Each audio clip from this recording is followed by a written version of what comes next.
Muy buenos días y bienvenidos a este primer roadshow virtual para accionistas minoristas de Repsol.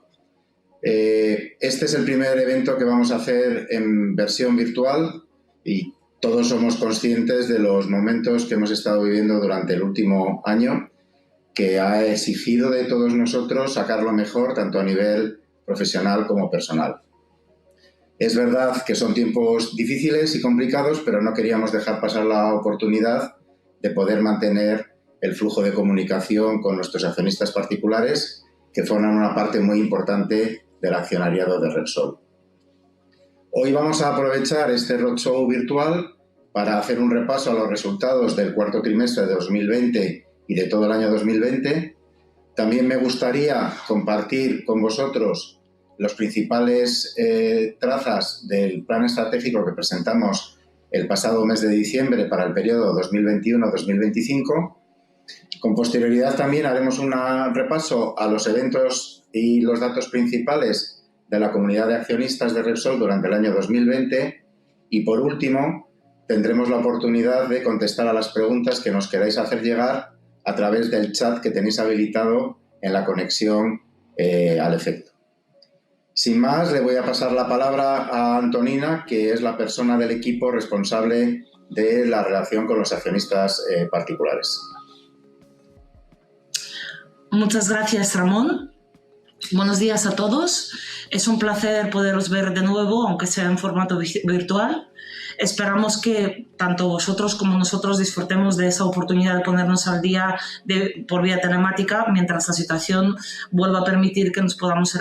reunir en persona. Me sumo a Ramón en este deseo de podernos ver pronto y mientras tanto sabéis que podéis contactar tanto conmigo como con cualquier persona de mi equipo por vía telefónica o por vía email. Bueno, y si os parece, vamos entrando en materia.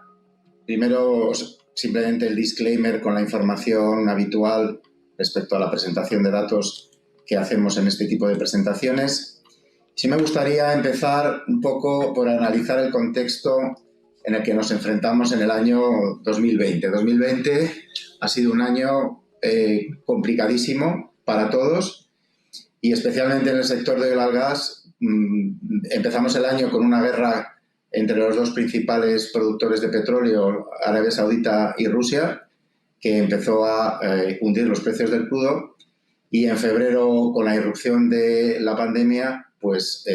vimos tocar el precio del crudo unos niveles que no habíamos visto en los últimos 10 años. A la vez, obviamente, la situación de cierre de las actividades originó una desaparición de la demanda y obligó pues, a Repsol a mantener activas todas sus instalaciones y desempeñando un papel de servicio público esencial en el suministro de energía para el mantenimiento de los servicios esenciales. Eso nos obligó, como a muchas otras compañías, a poner en marcha un plan de resiliencia que aprobó nuestro Consejo de Administración en su reunión del 25 de marzo, en el que básicamente lo que se pretendía era salvaguardar la solidez financiera de la compañía a través de una serie de medidas que luego contaré cómo ha resultado su desempeño, pero que básicamente iban, por un lado, a reforzar la solidez del balance con la emisión de nuevos instrumentos financieros que alargaran los plazos de los vencimientos que teníamos y una serie de medidas para ahorrar la salida de caja de la compañía mientras durara esta situación de afectación de la demanda por los cierres, primero totales y luego parciales que estamos viendo. Por último, destacaría que en diciembre presentamos el nuevo Plan Estratégico 2021-2025. Nuestra idea era haberlo presentado en mayo, pero dada la situación de incertidumbre que existía, nos pareció más sensato retrasarlo y, como digo, presentamos el Plan Estratégico para el próximo quinquenio y también avanzando las líneas maestras del próximo diseño hasta el 2030, donde básicamente se pone énfasis en acelerar la transición energética, asegurando la rentabilidad de la compañía y el máximo valor para los accionistas. ¿Qué ha pasado en el año 2020? Pues al final, en el año 2020, podemos decir que el desempeño de la compañía ha sido sólido en un entorno, como acabo de explicar, muy desafiante. Y yo destacaría 4 elementos. En primer lugar, en los resultados de ese plan de resiliencia que aprobó el Consejo de Administración en el 25 de marzo, donde al final los ahorros de caja superaron los 2.700 millones de euros, 500 millones por encima del objetivo inicial, combinando reducciones de gastos operativos, reducciones en las inversiones en el CAPEX y optimizando el fondo de maniobra, el capital circulante. Eso nos ha permitido una reducción de la deuda y una sólida generación del flujo de caja. Repsol puede decir que es una de las pocas compañías del sector que ha reducido su deuda neta en unos 300 millones de euros, excluyendo el efecto de los bonos híbridos que emitimos en el mes de mayo, con un precio medio del Brent de $42, una generación de caja libre de 2.000 millones de euros, de los cuales 800 fueron orgánicos, y pudiendo afirmar que en todos nuestros segmentos de negocio la caja operativa fue positiva, y todo ello además reconocido por las agencias de rating, donde la calificación crediticia ha sido confirmada por las 3 principales agencias de rating. En tercer lugar, ha habido un claro progreso hacia los objetivos estratégicos a largo plazo, cumpliendo el compromiso de remuneración a los accionistas del euro por acción, como he dicho, con un sólido flujo de caja libre de los negocios tradicionales y comenzando la transformación de nuestro negocio y desarrollando las 4 plataformas bajas en carbono de las que hablaré más adelante. Y como he dicho, en diciembre presentamos el nuevo plan estratégico 21-25 y además trabajando de cara a objetivos más allá del 2025, a pesar de este entorno macroeconómico tan desafiante que vivimos en el año 2020. Unas pinceladas de cuál es el entorno de mercado al que nos hemos enfrentado en el año 2020, y si yo tuviese que elegir un término para definirlo, elegiría el de volatilidad. Como se ve en estas gráficas, el Brent venía de $63 a finales del cuarto trimestre del 2019 y durante el año, el primer trimestre tuvo una media de 50, el segundo obviamente afectado ya por el impacto de la pandemia y de la guerra de precios entre Arabia Saudita y Rusia, pues promedió $30 y de ahí se ha recuperado en el tercer y cuarto trimestre a niveles de 43 y $44, de modo que la media en el año estuvo en torno a $42 frente a los 64 del año 2019. Por su parte, el Henry Hub, que es el indicador del precio del gas natural en Estados Unidos, como veis ahí, pues también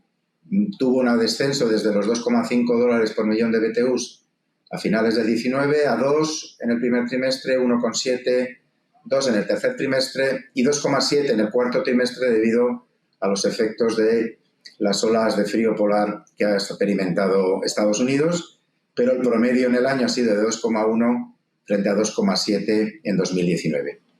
Y abajo, en el cuadro de abajo a la izquierda, el indicador de margen de refino, que es muy sensible para Repsol debido a que tenemos una gran exposición a este sector y que además somos uno de los sectores más eficientes en Europa, pues como veis, volvemos a decir lo mismo. Veníamos de un indicador de margen de refino de $5,6 en el 2019. El primer trimestre se pudo mantener en 4,7, pero a partir del segundo bajó a 3. En el tercer trimestre vimos incluso un margen de refino negativo que no habíamos visto en muchos años de 0,1, con una ligera recuperación a $1 por barril en el cuarto trimestre del 20 y de media en el 2020 pues $2,2 frente a los $5 del año 2019. Y aquí es donde se ve claramente el efecto del impacto en los negocios de Repsol y en la demanda del combustible de movilidad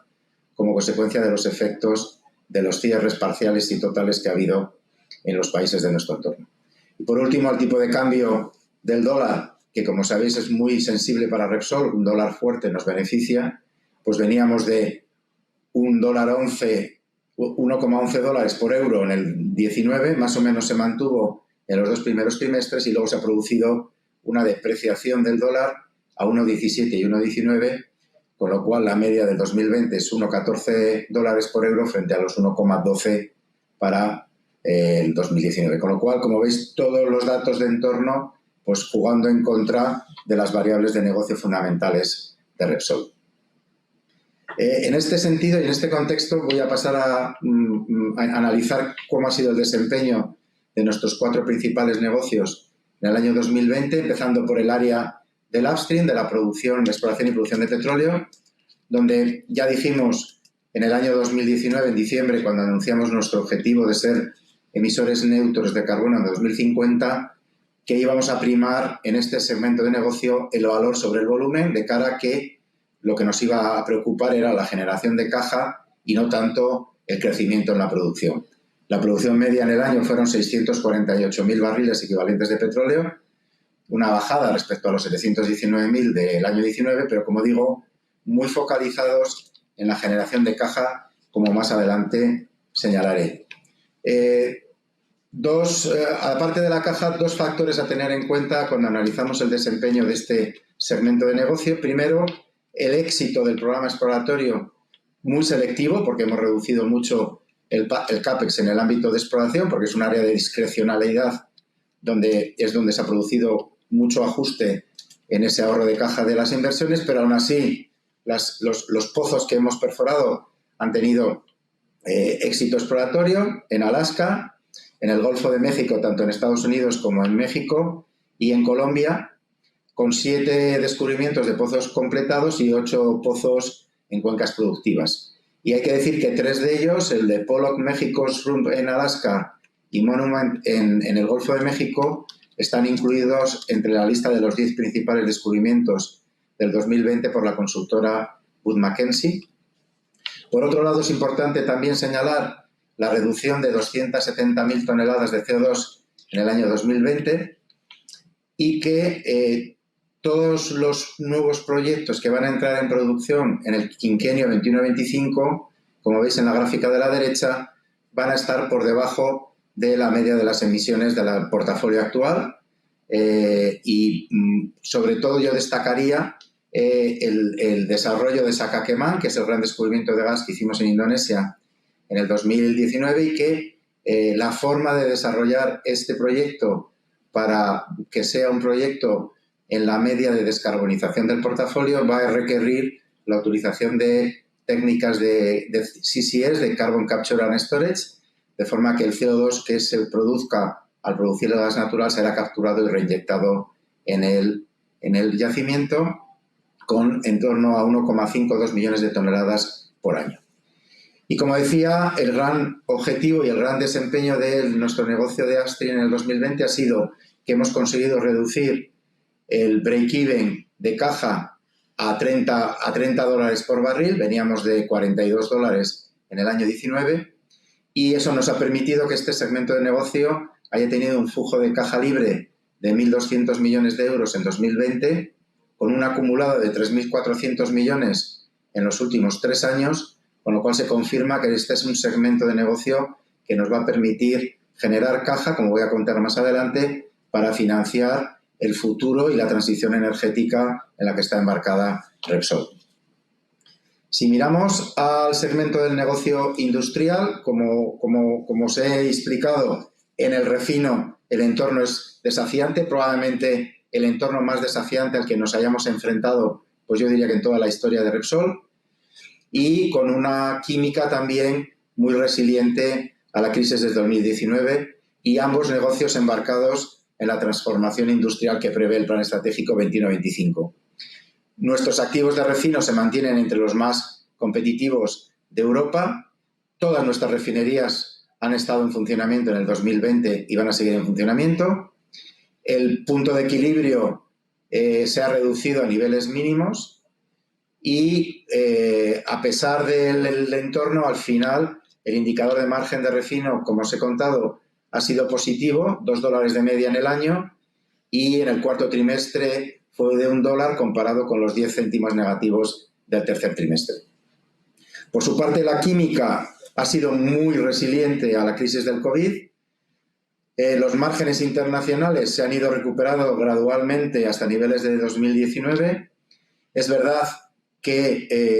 el comportamiento de los diferentes segmentos de negocio es inverso. Por un lado, ha habido una fuerte caída en la demanda de todo lo que tiene que ver con componentes plásticos para el sector de automoción, obviamente impactado por la reducida movilidad y el reducido nivel de ventas de vehículos, pero a la vez ha habido un claro incremento en la demanda de productos químicos derivados de industrias que en la época de la COVID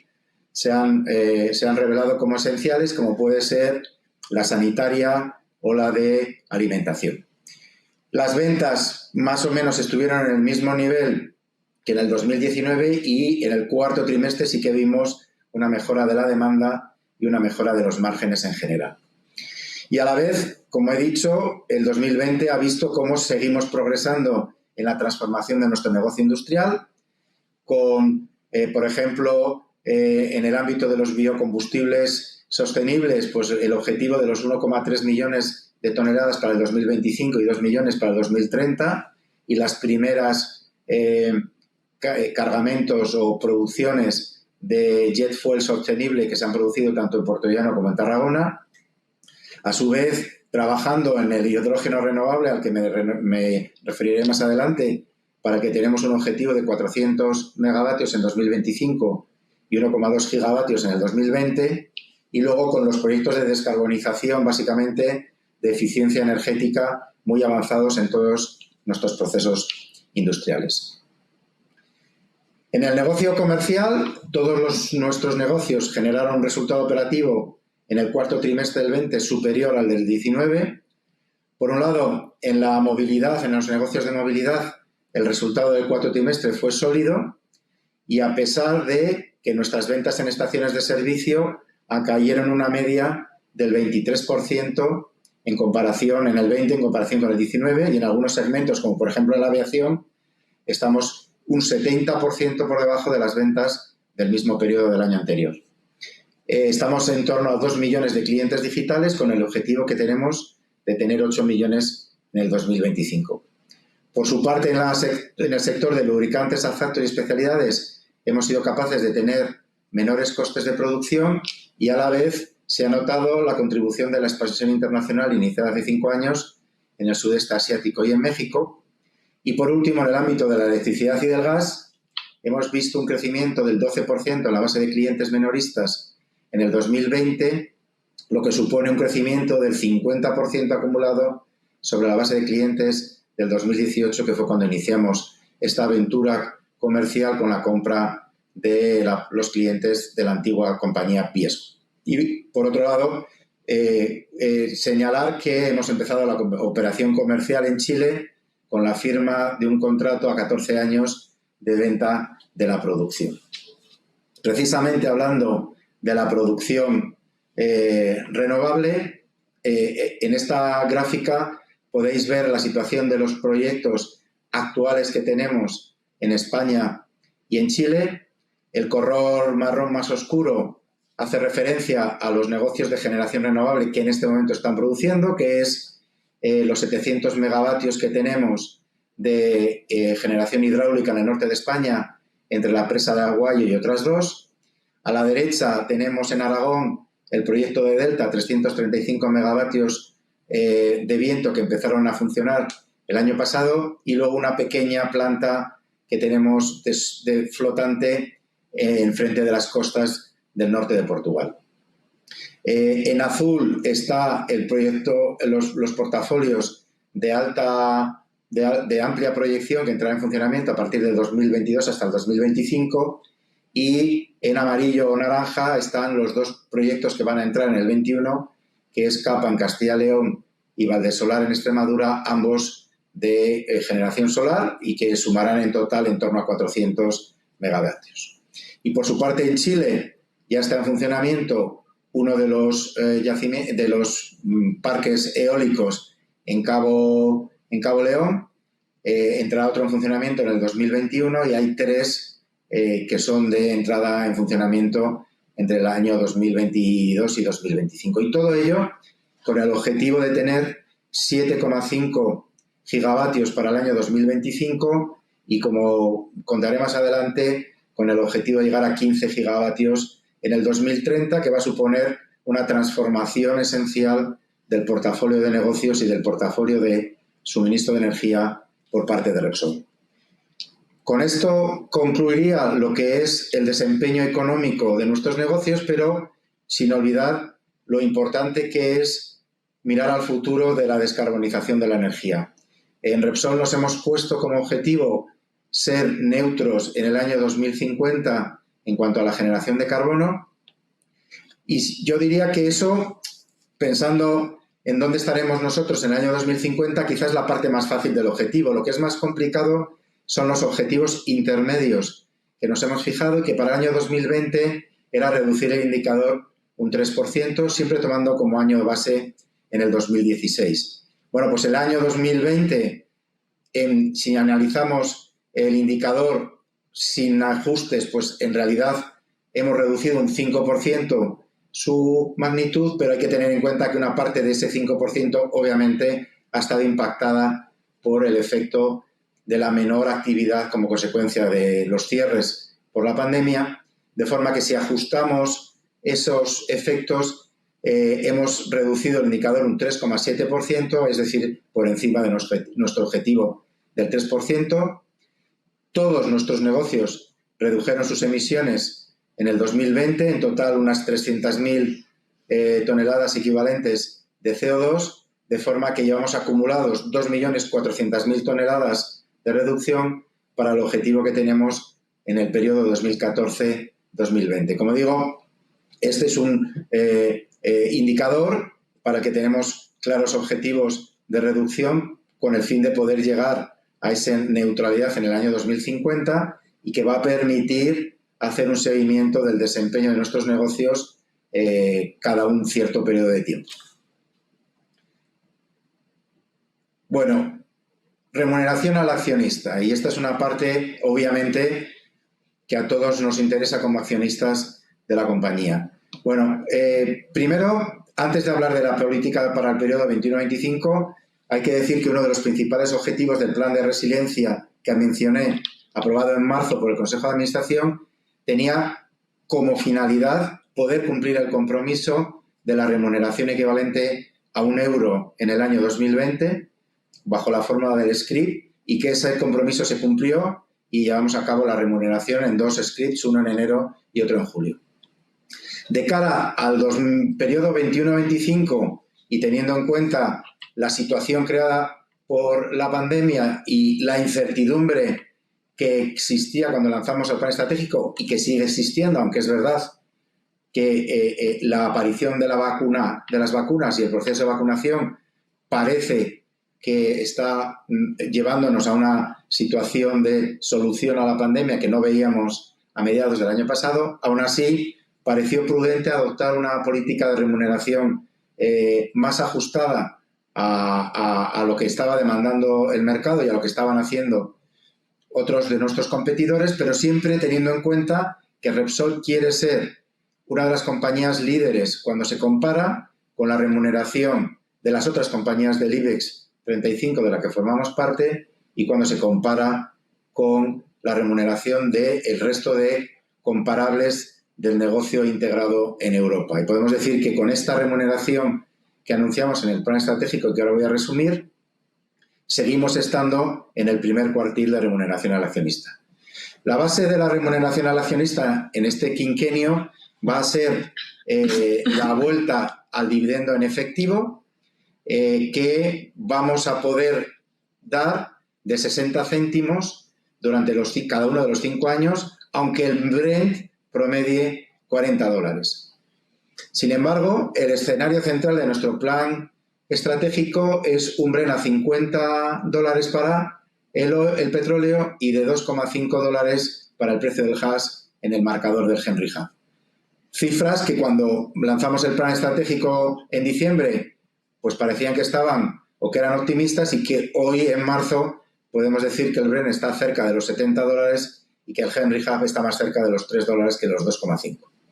Pues en este escenario, el dividendo de 60 céntimos sería en el año 21 y 22 y a partir de ahí crecería hasta los 75 céntimos del año 2025 y pasando por 65 céntimos en 2023 y 70 céntimos en el 2024, es decir, con un aumento acumulado del 25% en estos 5 años, y complementado con un programa de recompra de acciones que empezaría en el año 2022 de 50 millones de acciones por cada año, es decir, 200 millones en total, del total de 1.527 que tenemos aproximadamente hoy en circulación, es decir, aproximadamente un 15%, lo cual va a permitir mejorar todas las métricas por acción en ese mismo importe. Creemos que es un complemento muy importante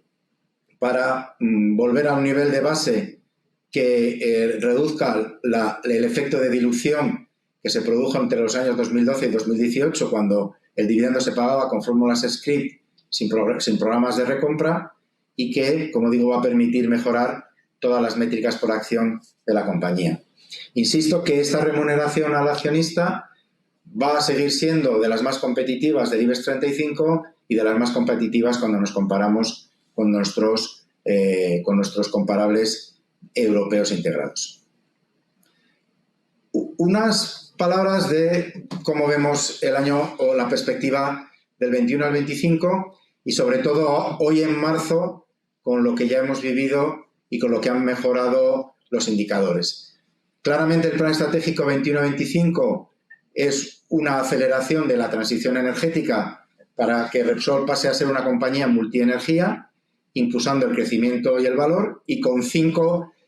claros hitos. El primero, como decía, maximizando el flujo de caja de nuestros negocios tradicionales, el negocio del upstream, los negocios industriales del refino y de la química y los negocios comerciales con la movilidad y el resto de sus segmentos, para desarrollar nuestras plataformas de negocio bajas en carbono, que son la transformación industrial de nuestros activos industriales para ser capaces de producir fueles y productos bajos en carbono, como son los fueles, los e-fueles, los biocombustibles y los combustibles sintéticos.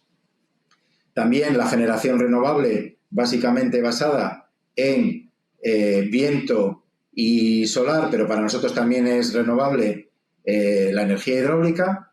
En tercer lugar, todo lo que tiene que ver con el desarrollo de una oferta multienergía a nuestros clientes con oferta de energía renovable. Y por último, todo lo que tiene que ver con transición a un mundo más bajo en carbono a través de plataformas de solución natural, como puede ser la captura de carbono o la reforestación. Para ello hemos cambiado nuestro modelo operativo y nos hemos organizado en 4 líneas de negocio para dar claramente una idea del valor que tienen cada una de ellas, porque creemos que la suma de las partes de Repsol no está siendo reflejada en el precio que tiene la acción a la que cotiza hoy.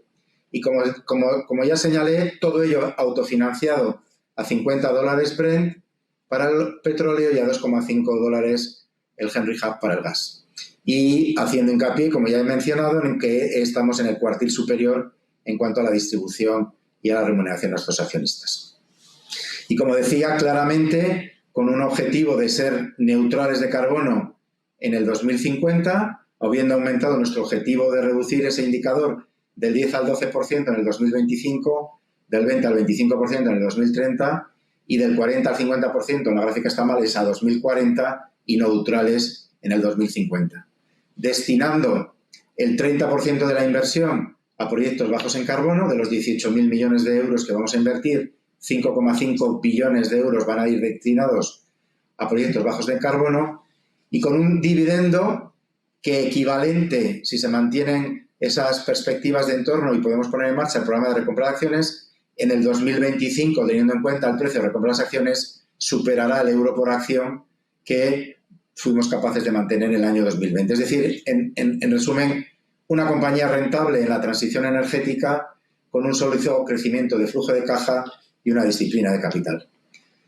Me voy a permitir simplemente dar unas pinceladas de qué esperamos para el año 2021. En el año 2021 tendremos una producción en torno a 625.000 barriles de petróleo, inferior a los 650.000 del 2020, pero como digo, estamos centrados en el valor frente al volumen, con lo cual nuestra división de Austin sigue teniendo su objetivo de dar 1.000 millones de caja libre para financiar los proyectos de crecimiento y la remuneración a los accionistas. Nuestro indicador de margen de refino creemos que estará en torno a $3,5 por barril, mejor que en el año 2020, pero todavía lejos de las medias de 5 y 6 dólares que hemos visto hasta el año 2019. Con ello, nuestro EBITDA a coste corriente de suministros estaría en torno a 5.300 millones de euros, un 30% mayor que lo que vimos en el 2020, con una inversión en torno a 2.600 millones de euros, de los que el 25% iría dedicado a plataformas bajas de carbono. Nuestra deuda neta se quedaría flat, sin crecimiento, 6.800 millones de euros, incluyendo los arrendamientos financieros, 3.000 millones de euros, sin incluir arrendamientos financieros ni efectos de posibles nuevos bonos híbridos, y un dividendo de 60 céntimos por acción, del que se ha pagado una cuenta en enero, todavía utilizando la fórmula del scrip, porque era la autorización que teníamos de la Junta General de Accionistas en 2020, pero que ya en julio serán 30 céntimos por acción en efectivo, y a partir de entonces siempre será en efectivo. Y con unos programas de competitividad para lograr un ahorro de 400 millones de euros en 2021 que se sumarán a toda la competitividad que ya ganamos con los programas del 2020.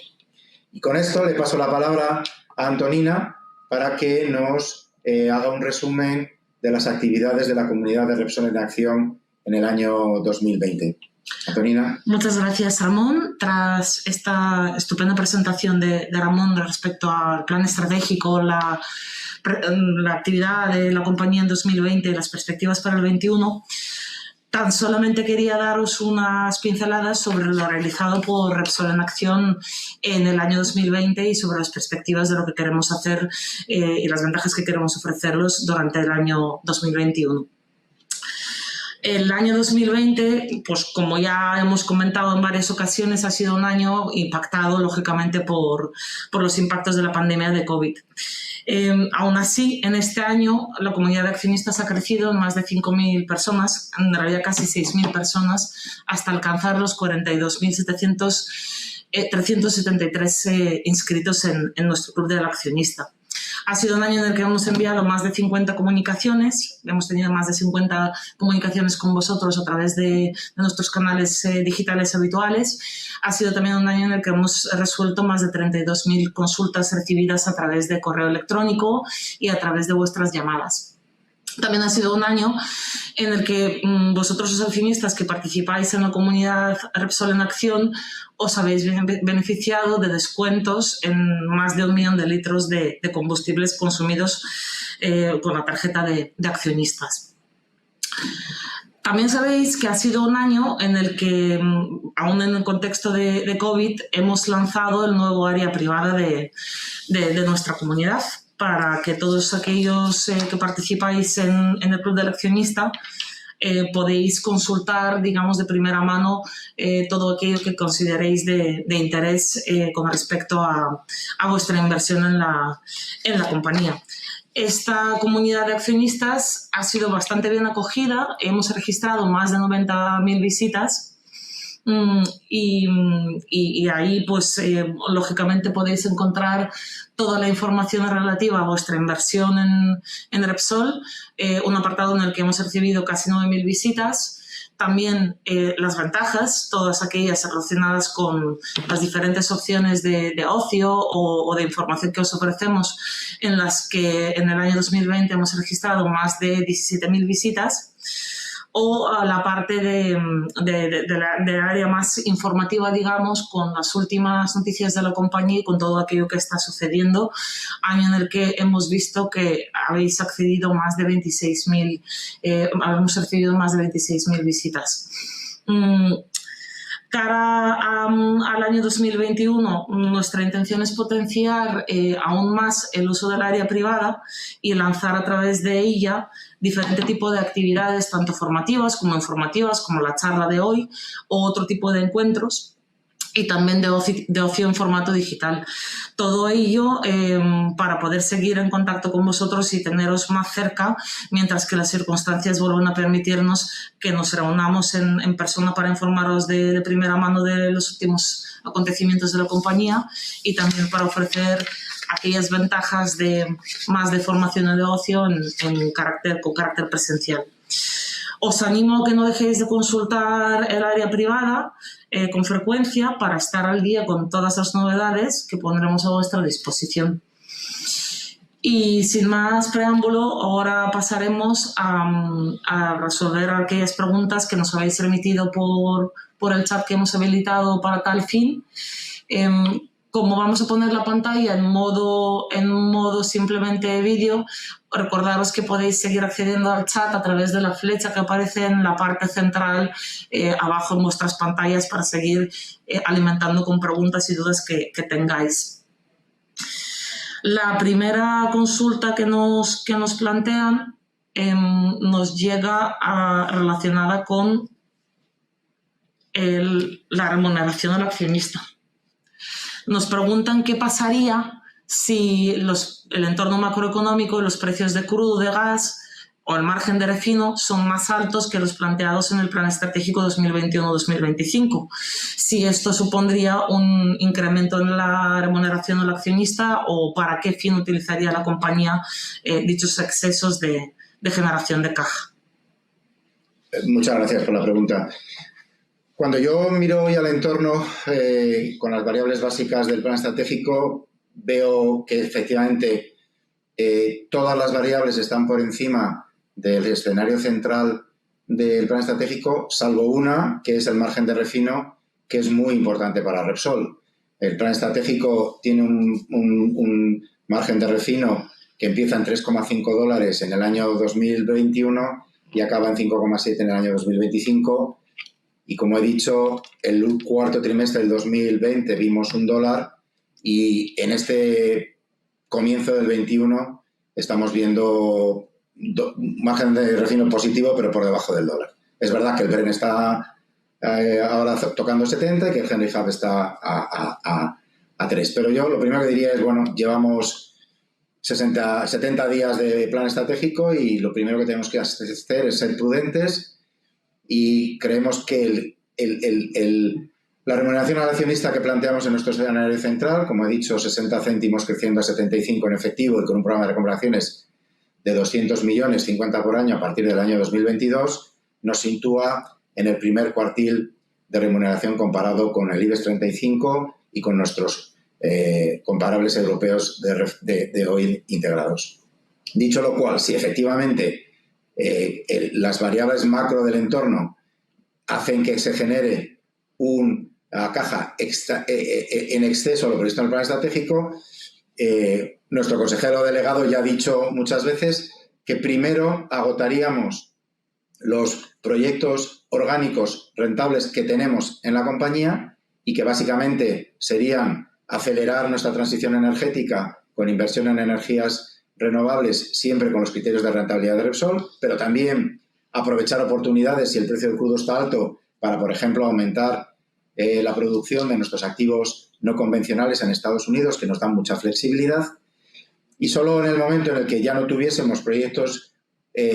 rentables orgánicos, nos plantearíamos una remuneración al accionista adicional, que podría ser o bien en forma de dividendo adicional, aumento de dividendo, o bien en forma de mayor programa de recompras de acciones, y la opción entre uno y otros obviamente tendría que ver con cómo estuviese en ese momento el precio de la acción. Cuanto mayor estuviese el precio de la acción, mayor sentido tendría aumentar el dividendo y viceversa. Si vemos el precio de la acción en zonas deprimidas o que no se corresponden con la creencia que tenemos que tiene que tener el valor de Repsol, pues obviamente los programas de recompra de acción lo que permiten es situar ese valor de compra o ese valor de la acción en elementos, en niveles que creemos que deberían estar. Pero insisto que cualquier exceso de caja sobre lo previsto inicialmente iría a acelerar proyectos de transición energética o proyectos orgánicos rentables, como por ejemplo nuestros activos no convencionales en Estados Unidos, y solo si no hubiese ese tipo de proyectos orgánicos, que los hay, nos plantearíamos remuneraciones al accionista adicional. Muchas gracias, Ramón. Siguiente pregunta que recibimos a través del chat, bastante en detalle, es que nos aclares el concepto de EBITDA CCS. ¿Qué significa el acrónimo CCS? Bueno, pues ante todo quisiera disculparme por utilizar acrónimos, pero bueno, es un poco de formación profesional. El EBITDA CCS es el acrónimo de Current Cost of Supply, que lo único que trata es de normalizar las variables operativas de la compañía sin tener en cuenta los efectos patrimoniales que tiene la variación en el precio de las existencias. Como podéis comprender, en Repsol el precio el capital invertido, el capital circulante invertido en existencias es muy importante para los negocios de refino y de distribución de combustibles, y el EBITDA CCS lo que trata es de neutralizar los posibles efectos de ganancias o pérdidas patrimoniales que no se traducen en mayor caja para la compañía, sino que simplemente tienen que ver con la revalorización o la minusvalorización de nuestros stocks. De forma que el EBITDA CCS y todas las variables que damos ajustadas a CCS dejan de lado ese impacto patrimonial, considerando que el coste de los stocks es corriente y no hay que hacer variaciones en su valor, y por lo tanto permiten medir mucho mejor cuál es el resultado operativo de los negocios sin tener en cuenta esas variaciones patrimoniales que no significan entradas de caja para la compañía. Muchas gracias. Otras dos preguntas que podríamos agrupar bajo el paraguas de transición energética. Una de ellas relacionada con los desarrollos y lo que nos podrías contar a día de hoy en relación a la tecnología de producción de hidrógeno verde. Y por otro lado, la otra pregunta que nos plantean nuestros accionistas es relativa al impacto y el desarrollo del coche eléctrico. Bueno, respecto al hidrógeno, que todos estaréis oyendo hablar mucho de él en estos días y se escribe mucho sobre el hidrógeno, yo diría que lo primero que queremos resaltar es que si alguien es hoy líder en el negocio del hidrógeno en España, ese es Repsol. El 70% del hidrógeno que se produce y que se consume en España lo produce y lo consume Repsol. Por lo tanto, Repsol hoy produce hidrógeno, consume hidrógeno, almacena hidrógeno, tiene logística para el hidrógeno y sus negocios necesitan hidrógeno para funcionar, básicamente nuestros procesos industriales del refino y la química. Por lo tanto, hoy el actor del hidrógeno en España es Repsol. Primer punto. Segundo, es verdad que el hidrógeno que nosotros producimos y consumimos es lo que se llama hidrógeno gris, porque lo producimos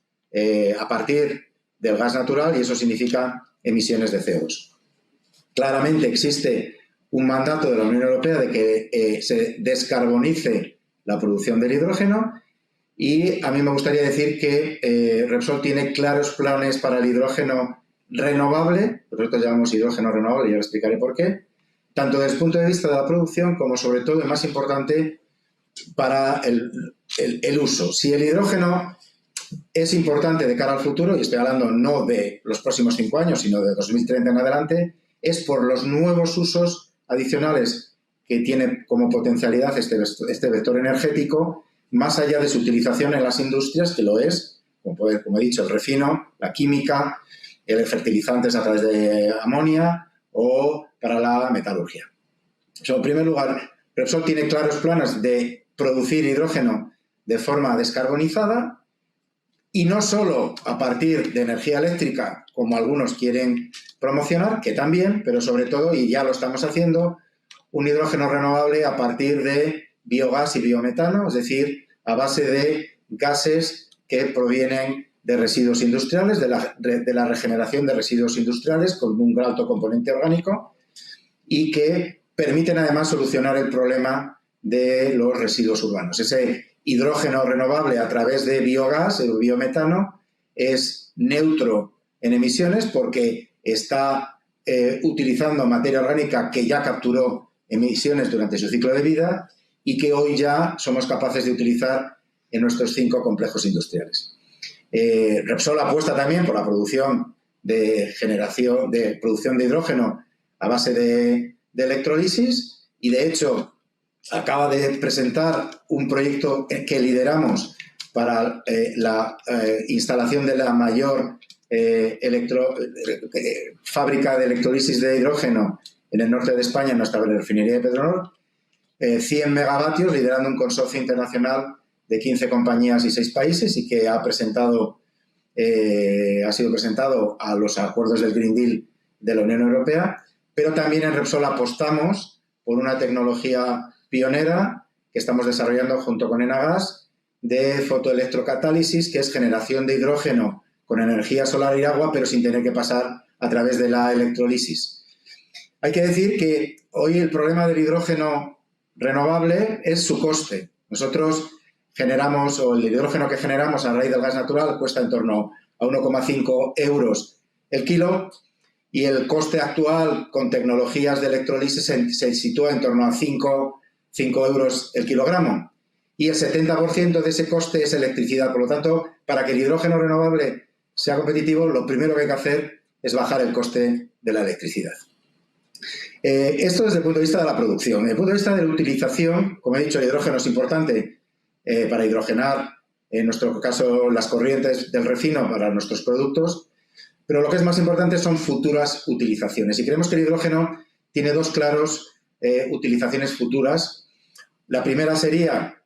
como almacenamiento energético, como batería, es decir, el hidrógeno, igual que se produce de la electricidad, del hidrógeno a través de baterías se puede producir electricidad y el hidrógeno, al ser un gas, es más fácilmente almacenable vía compresión o vía licuefacción que la propia electricidad. Y nosotros en Repsol sabemos cómo hacerlo porque ya lo hacemos hoy. Tenemos plantas en las que el gas está comprimido y está en fase de licuefacción y tenemos la logística. Pero también y sobre todo creemos que el hidrógeno es la solución a aquellos sectores de transporte que la electricidad no supone una solución. Y estoy pensando en el transporte pesado por carretera, estoy pensando en el transporte marítimo y estoy pensando en el transporte de aviación, donde creemos que la solución de descarbonización va a venir por la vía de los fueles sintéticos. Nosotros tenemos un proyecto de demostración en nuestra refinería de Petronor, donde por un lado capturamos el CO2 que proviene de las corrientes de la refinería y por otro vamos a producir hidrógeno a partir de una fuente eólica con electricidad. Y con esas dos moléculas de CO2 y de hidrógeno vamos a producir moléculas de combustibles sintéticos con la misma característica y el mismo comportamiento que una molécula de combustible tradicional. Creemos que los combustibles sintéticos, utilizando